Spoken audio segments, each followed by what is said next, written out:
You're watching Channel 37, WHXN, New Salem. Mother, may I sleep with Channel 37's After Midnight? 3 words, Lifetime, original, movie. The Wrong Mommy. Hello, and welcome to Channel 37's Midnight Movie Show. I'm Dan, and with me are Wendy. Hello. And Will. Something tells me that you don't want to talk about Barbara from Yowzers.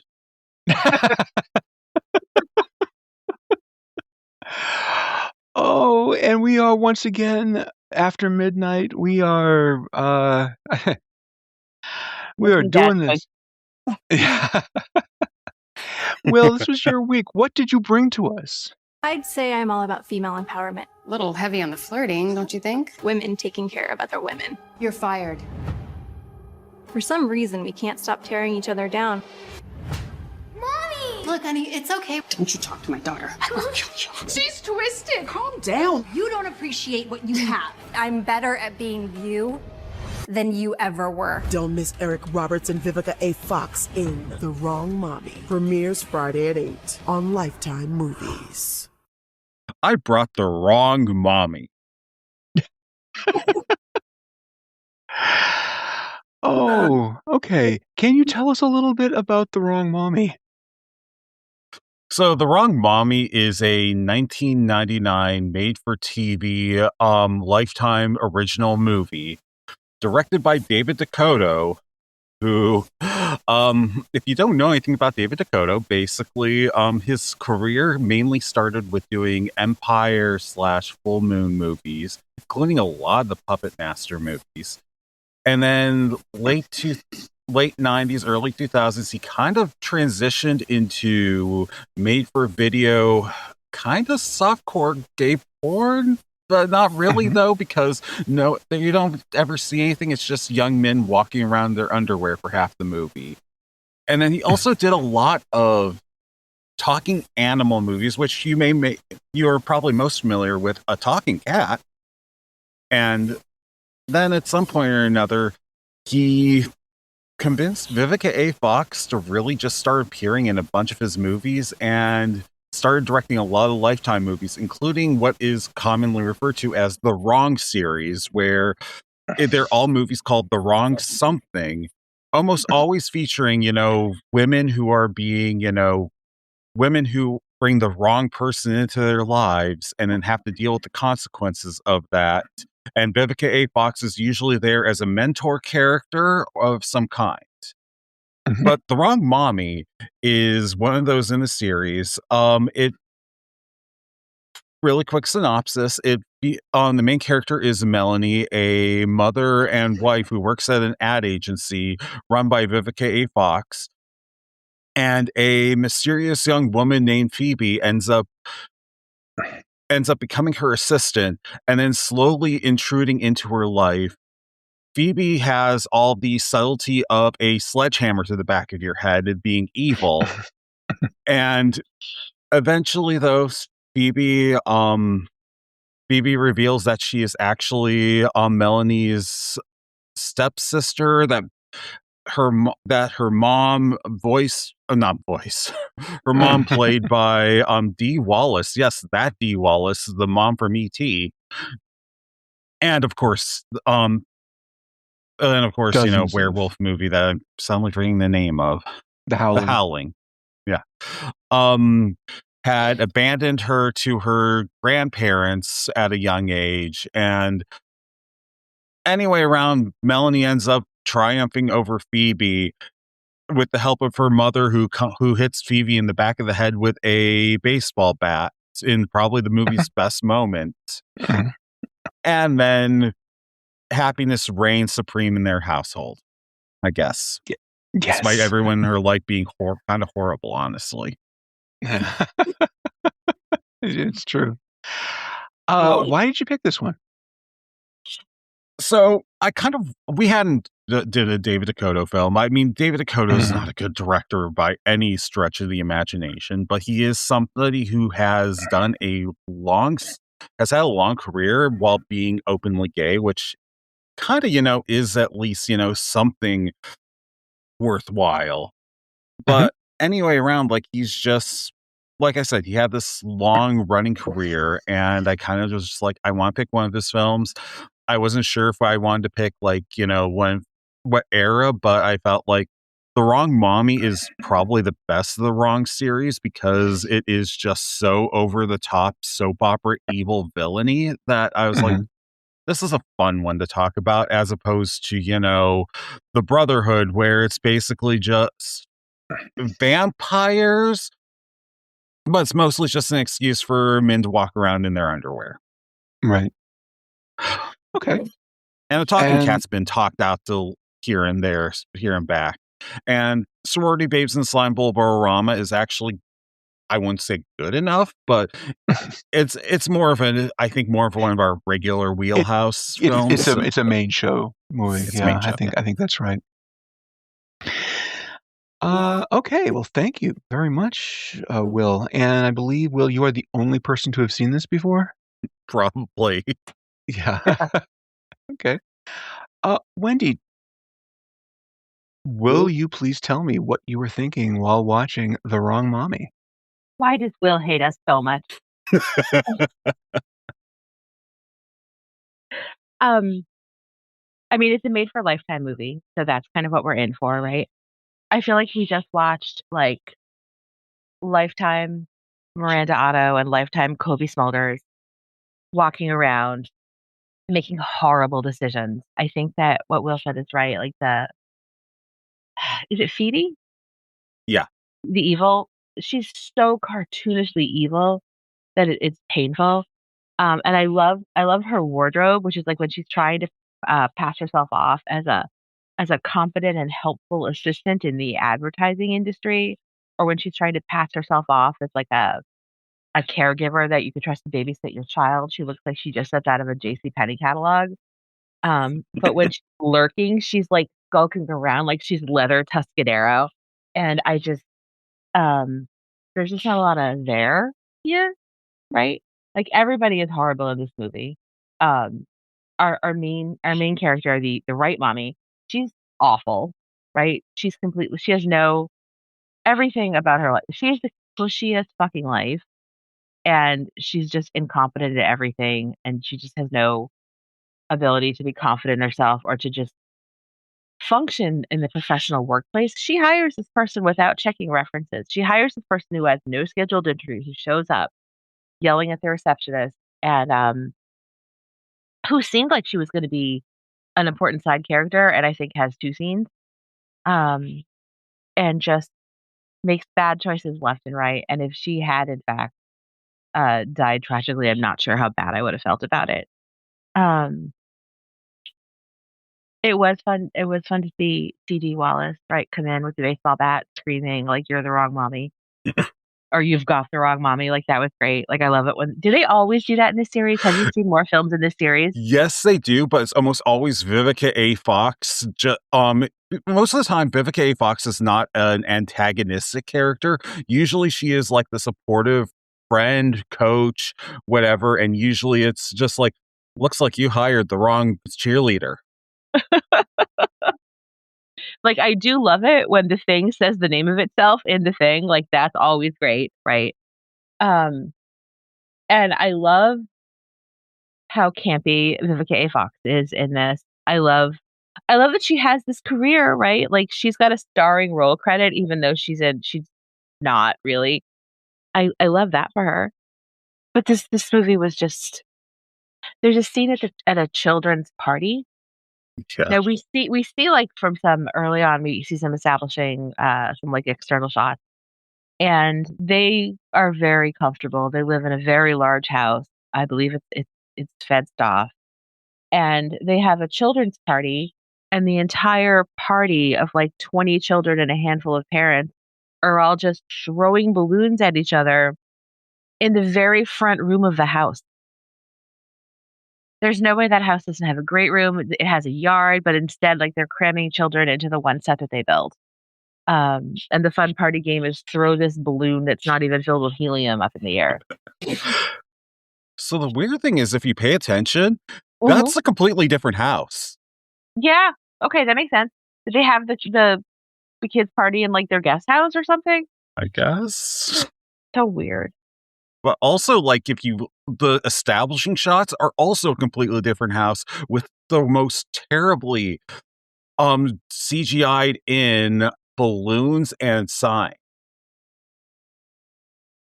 Oh, that's right. That's right. So they just like stole a shot from the street. Yeah. And then just added in like a CGI sign that said, "Happy birthday." I can't remember the name of the terrible daughter, but Horrible demon child. Is it Tina? Yeah. Horrible demon Tina. She's like one of those kids from that movie where none of the children have souls. She's like one of those. Yeah. Yeah, this movie was a movie, I guess. Thank you very much, Wendy. So we find out that, of course, now that we kind of start off with this is a Lifetime Channel original movie. And a lot of how you take this movie is going to be what your response is to that piece of information. You know? It's either like Lifetime movies have been exactly the same since the 90s. They're soap operas. They are over the top. They're very, very campy. And, you know, a woman is placed in danger, ? Usually. And then, 2 hours later gets out of it. That's just kind of, that's the trope. That's the formula. It's worked for this long. They're not going to upset it too much. And if you can kind of see yourself killing an afternoon watching a brainless Lifetime Channel original movie, this is a perfectly acceptable example of that. I think I likened it to, it's Sunday afternoon and you realize, oh my God, I've just watched 4 Law and Orders in a row. 4 episodes of Mama's Family. Yeah. Like it's not taking up a lot of room in your forebrain. You've probably got something else going on while it's playing. But if this is the kind of thing that is your jam, then it does exactly the job that it's there to do. It is extremely over the top. And I'm going to admit that I did have fun with this on that level. It was, like, I came from 2 levels. One, it's the Lifetime Channel original movie. So everybody's overacting. You're playing like, what soap opera do I remember this person from? When are they going to get to the best friend that tries to warn her and meets a terrible fate because of it? But you're also, if you are familiar with his work, checking off the David DeCoteau boxes. Oh! Yeah. That's why he immediately took his pants off and hung out in his underwear. Yes. Oh! Because David DeCoteau had an afternoon with a young actor that all he needed to do was have him wander around in his underwear for a while. And I'm going to say this. And take a shower. Straight directors have been doing this since the beginning of film. So I'm not going to get on DeCoteau too much for that. There's a documentary about Jim Wynorski. It's called Papatopoulos, which is following him around while he makes a movie, which is essentially just him in an Airbnb with 3 models. And that's all it is he's just hanging out with these 3 models over the weekend. So I'm not going to get on DeCoteau for exactly the same thing because so many of his movies are so much worse than this in that respect. But also it's like, he uses the same actors over and over. He's always giving work to his friends, and that's, again, nothing wrong with that. We've got Eric Roberts in the role of man who never gets out of chair. Pretty much. I didn't have Eric Roberts walking around, buddy. I mean, at least it's better than we have Eric Roberts on the phone calling in with all of his lines. Mm-hmm. Yeah. Because that's what he did for A Talking Cat. Yes, he did. Yeah, but again, he's giving him money. He's giving him work. So good good for him. Yeah, it's an over the top, goofy 90 minutes. It's exactly what you think it's going to be when you turn it on, and it doesn't disappoint, and it doesn't rise above. It's just it's exactly that.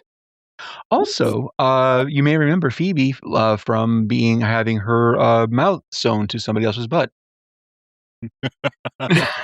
Yeah.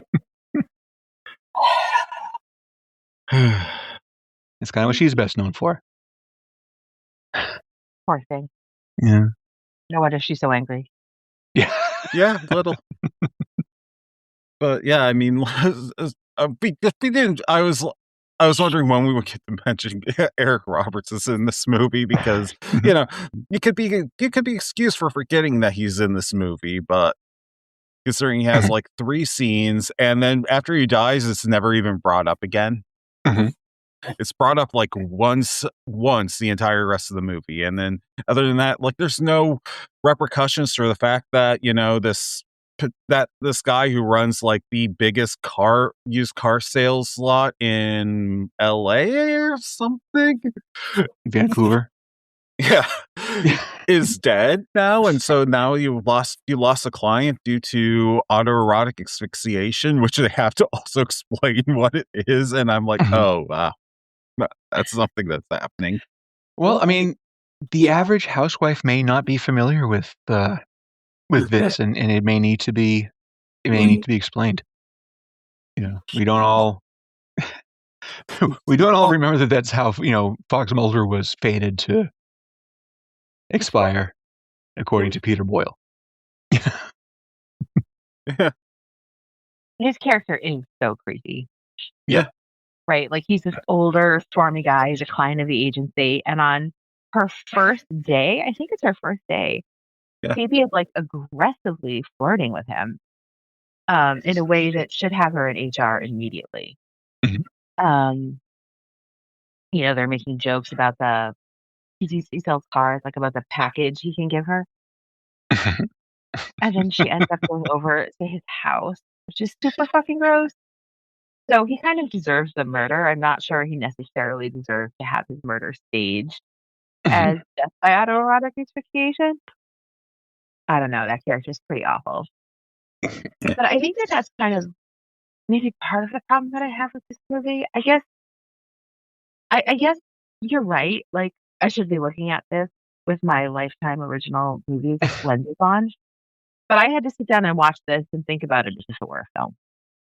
Right? Like, I didn't have the privilege of half watching this while I was vacuuming and getting that stain out of the couch, right? Like, I was watching this. So, is it a movie? Technically. Technically, but when did we transition into the second act? Like, where was our change?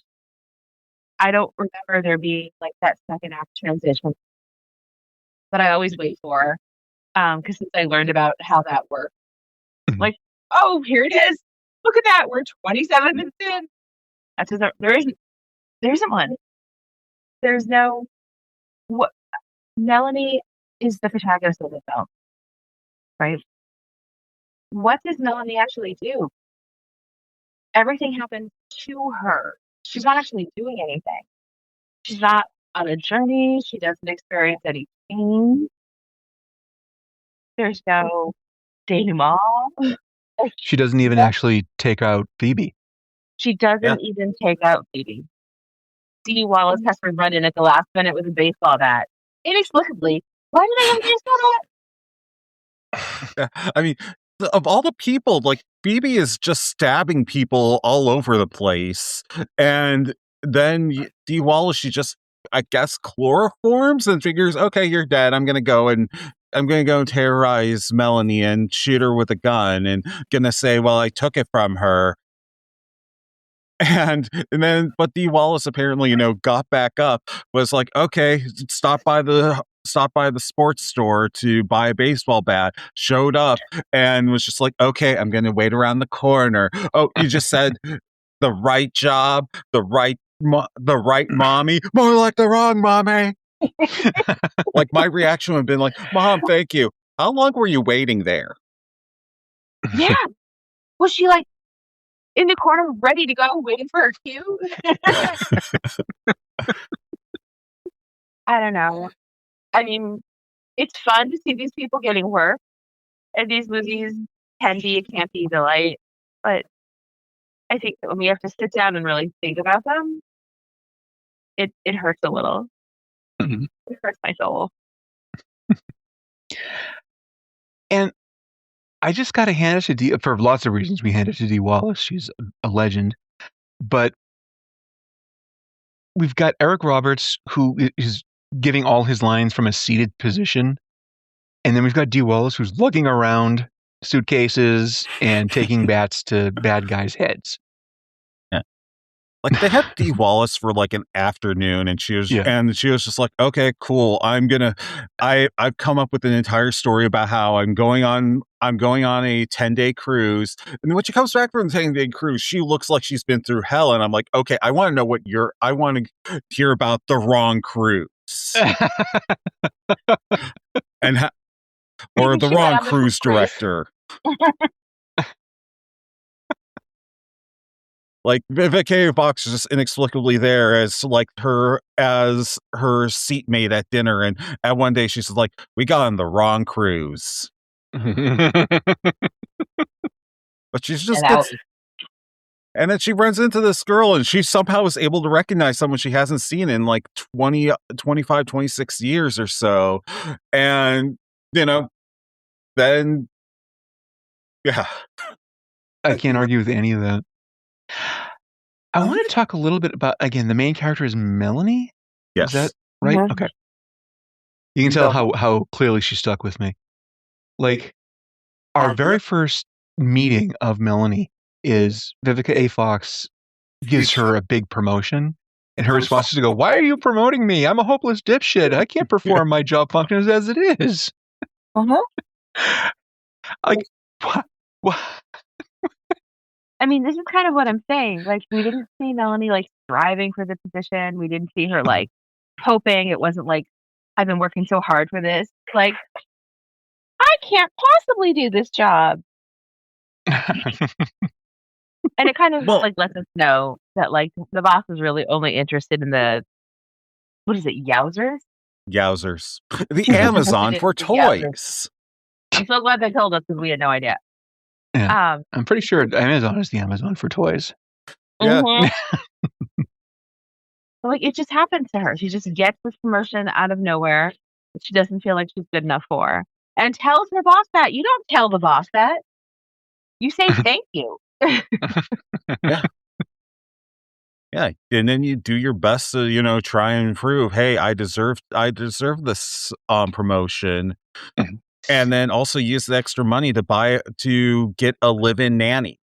That would have been wise, or maybe something for the husband who had such a bug up his ass about his wife now making more money than him.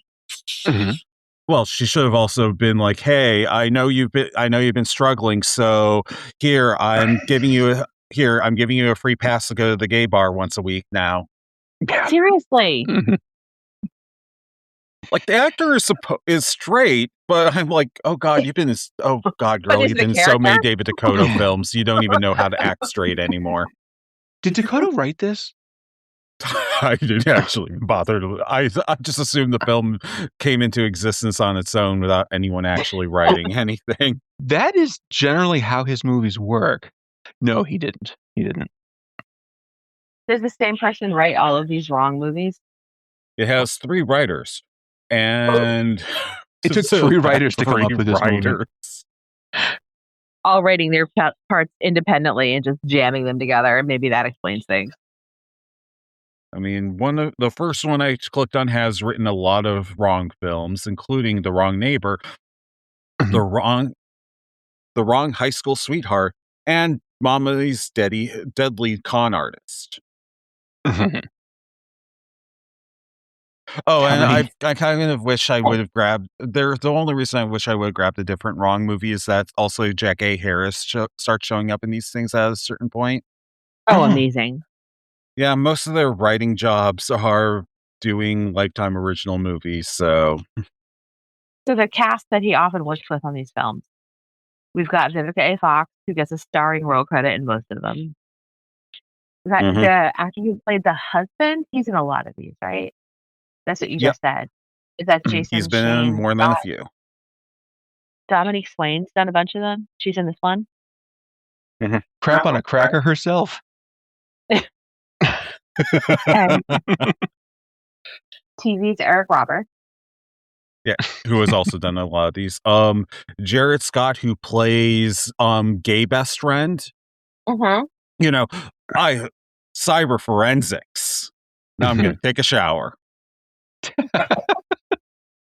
But again, that's just such a trope in these movies, except it's always a straight director making a woman do it. That Yeah. I can't ding him too much for that. So I guess Tracy Nelson is in a bunch of these. Mhm.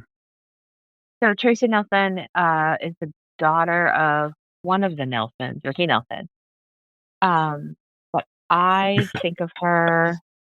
She was in some teen thing. Square Peg.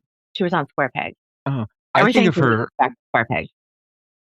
This is really strange because I wasn't a regular watcher, but I always think of her as Sister Stevie from the Father Dowling. She was Yeah. his assistant. Yeah. So one of the things I wanted to really quickly touch on. So the horrible daughter is supposed to be 7. She's not. That actress is not 7 though, right? No. I was gonna say she looks like she's 9, but she's acting like she's 5. Exactly. Yeah, and I She's think got that's Cindy why Brady it's just so problem. weird. Yeah. Like, yeah, Cindy Brady. It's literally just acting a clearly lot 12 younger than and you actually are. Yeah. Why do you always give me peanut butter and jelly sandwiches? Because it's your favorite. Oh yeah, I always Oh, yeah. forget. Because I feel like if they'd gotten an age-appropriate actress, all of her horrible lines would have made sense. You Mhm. know, like literally just constantly screaming or crying about being upset about, oh, you've hurt Phoebe. I love Phoebe. Yeah. Why? Why do you love Phoebe? What's she done? What does she do? She helped you sexually harass a little boy. That was uncomfortable. It was Yes. really weird. Like, like she just kind of walks over and says, "Oh, I just made sure she got her first kiss," and for some reason the party doesn't end right there. Right? That was so gross. I do have to hand it to Ashlyn Yenny though, as Phoebe. She is not a dangerous, psychotic serial killer. She is a Saved by the Bell mean girl, and Yeah. she absolutely understands the assignment for which she's been hired. Yes. She 100% gets it, and she looks like she's having a really good time making this movie. And like she was genuinely fun. Anytime she was on screen, I was genuinely having a good time.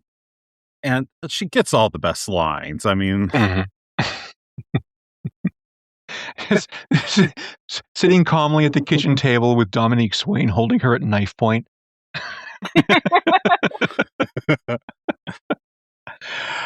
Oh God, it's beautiful.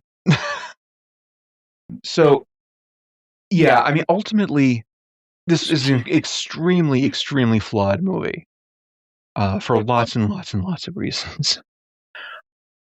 But I'm not going to say I didn't have a halfway decent time watching it. It's exactly the movie that it sets out to be. And I think I was able, knowing what it was, I was able to get myself in a mindset. Yeah. I feel like this is kind of an opportunity for us to a little bit talk about DeCoteau himself. Because he is, I'm not sure I could actually put my hand on my heart and say he's ever made a good movie. No, I can't do that either. Like, again, he's made a handful of Puppet Master movies. And of course, he made Sorority Babes and Slimeball Bowl-O-Rama. So, I mean, he's made almost 200 movies at this point. And the best movie might be Sorority Babes, and that's just not correct. You know? I mean, he has been making basically straight to cable, followed by straight to streaming, or straight to video. Other than, I don't think he's had a movie play in theaters since like the early 90s, maybe even the late 80s. But his movies make money. Yeah, I mean, looking on IMDb, I'm trying to find the last one that doesn't have like video written after it, and even some of these, I'm like, I don't believe that this actually got a theatrical release. Exactly. Like Prehysteria 3, I'm pretty confident was straight to video. One film I think might be the closest to an actual like personal film he did, which is Leather Jacket Love Story, which is basically one of those like 90s shot on black and white indie films. Like, it's the closest he ever, I think, did to doing a film that's not made for someone else. Mm-hmm. Because let's be honest here, almost every film that he's ever done is almost definitely like somebody was just like, hey, here's some money, make a movie. Here's a script. And so he can make something, while not good, at least, entertaining. And then he'll just, a lot of them is just like, no. So many of the freaking Puppet Master movies, I mean, he's been their go-to for like years, actually. Well, he gets it done cheap and he gets it done on time. Yeah. Mm-hmm. So, and for Charles Band, that's all he asks for from his directors. Exactly.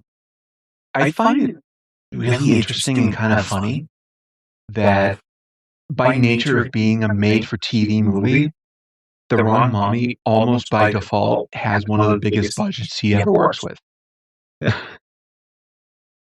Because I think the most recent thing of his that I've seen was Sorority Babes 2. And that was literally shot over a weekend on video. Which I don't think he didn't direct. He co-directed it with Brink Stevens. Okay. They're both credited. And that was a movie that was part of a 10-movie package that Charles Band had pre-sold. So it's like, all right, I've got the money. We got to get these 10 movies made real quick. So, yeah.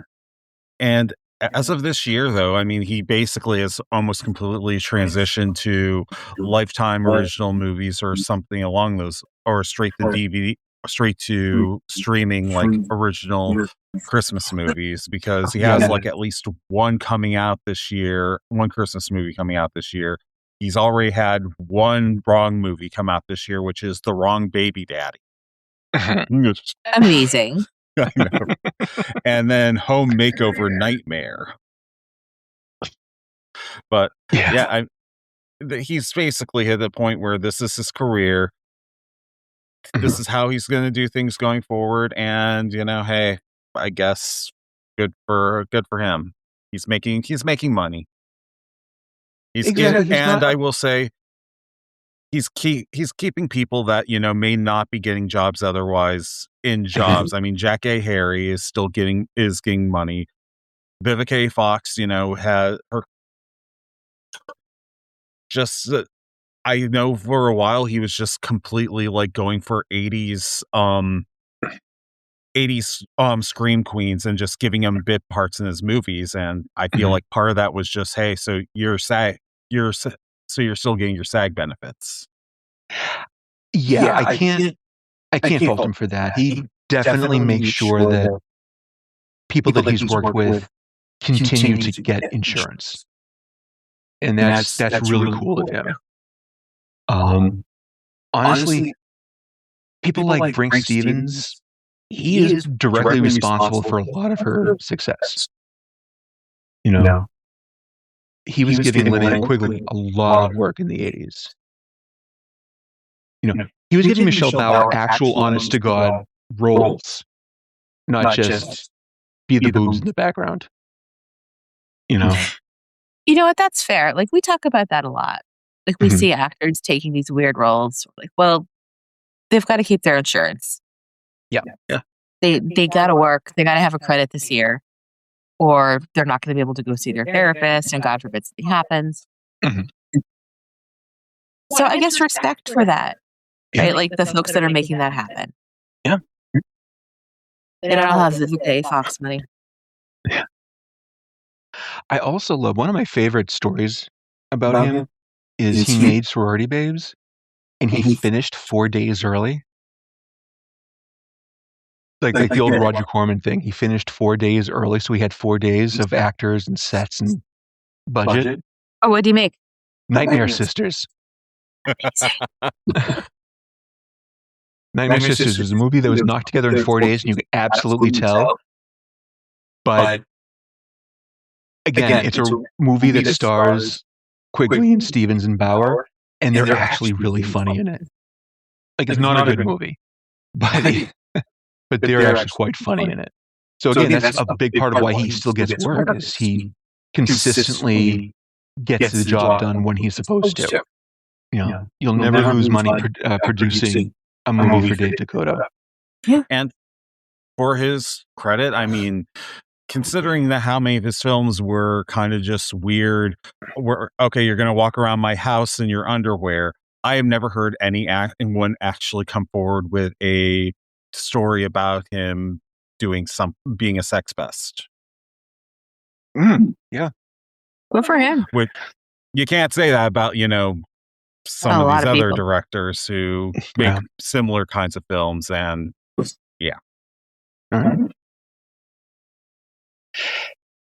So I feel like we've said as much as could possibly be said about The Wrong Mommy. Does anybody have any closing thoughts? There's listen, if you have like a couple bottles of wine and some friends over, there are worse films you can put on. Yeah, this is the kind of movie that I would never picture myself going, you know what? I'd really like to watch The Wrong Mommy right now. But if I was flipping through the channels and it was on, I might leave it there while I was folding laundry or something. No. I mean, you don't fold laundry in the living room. I do. You're just not always there. I do it during the day. All right. Well, thank you both for being here, and thank you out there for being here as well. Keeping it weird, man. All right. So please take extra good care of yourselves right now. Do some self-care, drink your water, and go to bed. And remember, tables are made to be turned.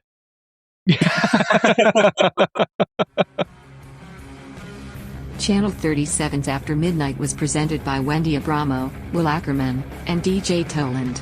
Next time we've got locked in a recording booth and needing to pee, the Abby O'Leary story.